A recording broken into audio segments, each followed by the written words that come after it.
तो कैसे हैं भाई लोगों आप सभी। तो यार आज की इस वीडियो के अंदर हम बात करने वाले हैं फिर से एक न्यू पर्सनल लोन एप्लीकेशंस के बारे में।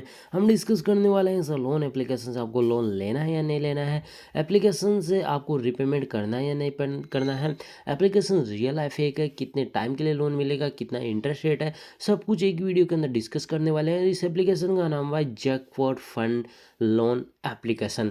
आपने नाम इस एप्लीकेशन का शायद पहले भी सुना होगा, इसका लोगो के बारे में आपने सुना होगा, लोगो भी आपने चेकआउट किया और सब कुछ यहाँ पर चेंज किया। और वो जैकपॉट फंड लोन एप्लीकेशन था वो प्ले स्टोर से हट चुका था, उसकी जगह एक नया जैकपॉट फंड लोन एप्लीकेशन है। शायद उसी कंपनी ने यहाँ पर वापस इसको डेवलप करके वापस यहाँ पर लाया है एप्लीकेशंस को। कई बार जो एप्लीकेशन प्ले स्टोर पर हटने की रीज़न होते हैं कि वो प्ले स्टोर की जो गाइडलाइन पॉलिसी होती है उसको वो फॉलो नहीं करते हैं और कई बार उनको रिमूव कर देते हैं। कई बार जो इनके जो रिपोर्ट ज़्यादा होने के कारण भी फिर जो है इनको यहाँ पर जो प्ले स्टोर से रिमूव कर दिया जाता है। और मैंने सेकंड चैनल पर वीडियो अपलोड किया तो मैंने कई लोगों को बार क्लियरली किया कि भाई ऐसे फेक लोन एप्लीकेशन से आपको दूर रहना है, ऐसे जो भी लोन एप्लीकेशन से दूर रहना है। लेकिन एप्लीकेशन वापस आया तो इसके बारे में डिस्कस करने वाला है, क्या चीज़ों का आपको ध्यान रखना है। और जिन लोगों का मान लो कि पहले जो जैकपॉट फंड लोन एप्लीकेशन से लोन लिया था उनको क्या रिपेमेंट करना पड़ेगा या नहीं करना पड़ेगा, उसके बारे में डिस्कस करने वाले हैं। अभी यहाँ पर एप्लीकेशन के हो चुके 1,000 के डाउनलोड्स है, 4.5 की रेटिंग है, 333 के आसपास रिव्यू आ चुके हैं। और आप यहाँ पर देखेंगे हम यहाँ पर कुछ फीडबैक को रीड करते हैं। कई लोग बोल रहे हैं फेक लोन एप्लीकेशन है, डाटा कलेक्शन एप्लीकेशन है, और बोल रहे हैं कि यहाँ पर जो loan user reject this app है। कई बार रिजेक्ट होने के कई सारे रीज़न होते हैं, तो एक रीज़न मतलब रिजेक्ट होने के कारण हम ये नहीं कह सकते कोई एप्लीकेशन फेक है, इसके बहुत सारे और भी तरीके होते हैं। अब अबाउट इसके अंदर एप्लीकेशन के अंदर जाएंगे जहाँ से हम कुछ डिटेल यहाँ पर कलेक्ट करने वाले हैं। एप्लीकेशन के बारे में देखेंगे। एनबीएफसी के बारे में अगर मैं यहाँ पर बात करूँ तो वैशाली सिक्योरिटी लिमिटेड है जो एनबीएफसी है, आरबीआई रजिस्टर्ड एनबीएफसी है। और मैं बता देता हूँ कि एनबीएफसी पहले का जैकपॉट फंड लोन एप्लीकेशन था उसके अंदर भी सेम कंडीशन के अंदर तौर पर ये था। और अगर इनकी इंटरेस्ट रेट की बात करें डेली का 0.5%, तो टोटली आपका मंथली हो जाएगा 2% या 1.5% के बीच आपका इंटरेस्ट रेट होगा।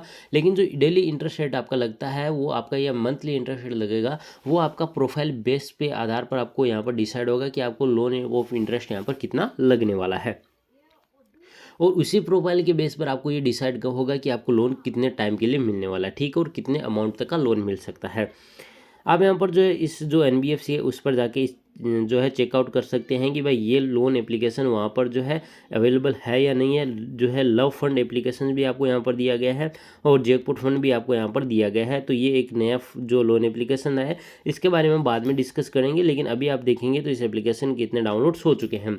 अब हम चलते हैं डायरेक्टली एप्लीकेशन के अंदर और बात करेंगे कैसे अप्लाई करना है या नहीं करना है। एप्लीकेशन को यहाँ पर मैं ओपन करता हूँ। अब जैसे हमने यहाँ पर जो एप्लीकेशन को ओपन किया कुछ इस तरह का इंटरफेस हमारे सामने आएगा। आप देखेंगे तो ये जो इंटरेस्ट है होम पेज का वो सेम कंडीशन के तौर पर दिया गया जो पहले जैकपॉट फंड एप्लीकेशन था।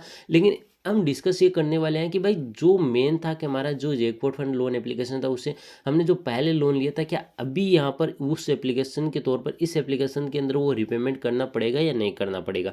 मेन पॉइंट ऑफ व्यू है वही है, क्योंकि ज़्यादातर लोगों को ये अंदर से ये मतलब अलग ही फील हो रहा होगा कि भाई वो जैकपॉट फंड लोन एप्लीकेशन हट चुका है तो हमें रिपेमेंट नहीं करना पड़ेगा या करना पड़ेगा या नहीं करना पड़ेगा, उसके बारे में ज़्यादा डिस्कस चल रहे हैं ये लोन एप्लीकेशन आने के बाद है। अब अप्लाई नाउ पर आप क्लिक करेंगे तो कुछ इस तरह का इंटरफेस आएगा जहाँ पर आपको सारी परमिशन देनी होगी। सबसे पहले आपको यहाँ पर अपलोड द आधार कार्ड यहाँ पर आपको फिल करना होगा, एक आधार कार्ड की इमेजेस फिल करनी होगी। उसके बाद ये 40% है वो आपका क्रॉस हो जाएगा और मैं एक आधार कार्ड की फ़ोटो होगी वो यहाँ पर अपलोड कर देता हूँ। तो मैंने यहाँ पर जो आधार कार्ड की जो इमेजेज है वो डायरेक्टली मैंने फिल कर दी है और जिसका आधार कार्ड मैंने फिल किया उसका नाम डिटेल मेरे सामने सब कुछ आ चुका है और आधार कार्ड नंबर भी आ चुका है। अब मुझे एक पैन कार्ड नंबर होगा वो मुझे यहाँ पर डायरेक्टली फिल करना होगा। अब आपको मैं बता देता हूँ ये पैन कार्ड नंबर है वही यहाँ पर जो है इसके अंदर कंपलसरी माना जाएगा, जिससे मान लो कि ये आधार कार्ड मैंने डाला है तो ये डायरेक्टली इस चीज़ को ये निकालेंगे कि भाई इस जो है ये इन्होंने यहाँ पर जो पैन कार्ड नंबर डाला है वो क्या इससे लिंक है या नहीं है। क्योंकि आप भी जानते हैं जब हम आधार कार्ड को यहाँ पर बनाते हैं ना तो हमें यहाँ पर सबसे पहले जो अपना पैन कार्ड बनाते हैं तो आधार कार्ड ही हमें यहाँ पर देना पड़ता है, तो उसी डिक्लेयर हो जाता है। तो मैंने फिल कर लिया। अब नेक्स्ट पर मैं क्लिक कर देता हूँ डायरेक्टली। अब यहाँ पर फेस रिकॉग्नाइजेशन करना होगा, जैसे मैं करूँगा तो ये जो है मेरा 60% कवरेज हो जाएगा। उसके बाद बैंक डिटेल सारी डिटेल मुझे फिल करनी होगी। तो यहाँ पर अगर मैं फेस रिकॉग्नाइजेशन भी करूँगा ना, एक सेल्फी अपलोड करनी पड़ती है, तो ये सारी चीज़ें मैं बिल्कुल नहीं करने वाला हूँ। अब आप कहेंगे भाई आपने बीच के अंदर क्यों छोड़ दिया, क्योंकि इस एप्लीकेशन के अंदर मैं डिटेल फिल कर लूँगा ना, इसके बाद जो है फेस रिकॉग्निशन फिर रेफरेंस कॉन्टैक्ट लिस्ट वाला ना ऑप्शन होगा, फिर बैंक डिटेल वाला, ये सारी चीज़ें ऑप्शंस आएंगे। और उसके बाद मुझे लोन ऑफ इंटरेस्ट रेट कितना मिलने वाला है, 2-3 हज़ार 4 हज़ार, इससे ज़्यादा नहीं मिलने वाला। इस चीज़ को आपको मैं क्लियर कर देता हूँ। और इसके अलावा अगर मैं आपको डिस्कस करूँ तो ये लोन एप्लीकेशन मुझे ओनली फॉर 7 से 14 दिन के आसपास ही लोन देने वाला है, इससे ज़्यादा नहीं देने वाला है। और आपको यही सारी क्लियरिटी आपको मैं बता देता हूँ। तो ये एक फेक लोन एप्लीकेशन है, क्योंकि 7 डे जो लोन एप्लीकेशन होता है वो एक टोटली फेक लोन एप्लीकेशन होता है। ऐसे एप्लीकेशन होते हैं हमें हरेस्ट करने के लिए ही आते हैं एप्लीकेशन मार्केट के अंदर। अब कई लोगों को ऐसा लगता है कि भाई नहीं, एप्लीकेशन मान लो कि भाई एप्लीकेशन हो सकता है कि जेन्युइन है, तभी तो प्ले स्टोर से हटा फिर यहाँ पर एप्लीकेशन वापस आया। ऐसी गलती सोचना भी मत, आपको मैं बता देता हूँ, ऐसी गलती करने की वापस कोशिश मत करना। हो सकता है ये एप्लीकेशन वापस अपना रीपेमेंट करा के और कई लोगों को लोन देके कई लोगों से वापस रीपेमेंट क्लियर करके ये एप्लीकेशन प्ले स्टोर से हट जाए और फिर वापस नहीं आ सकता है।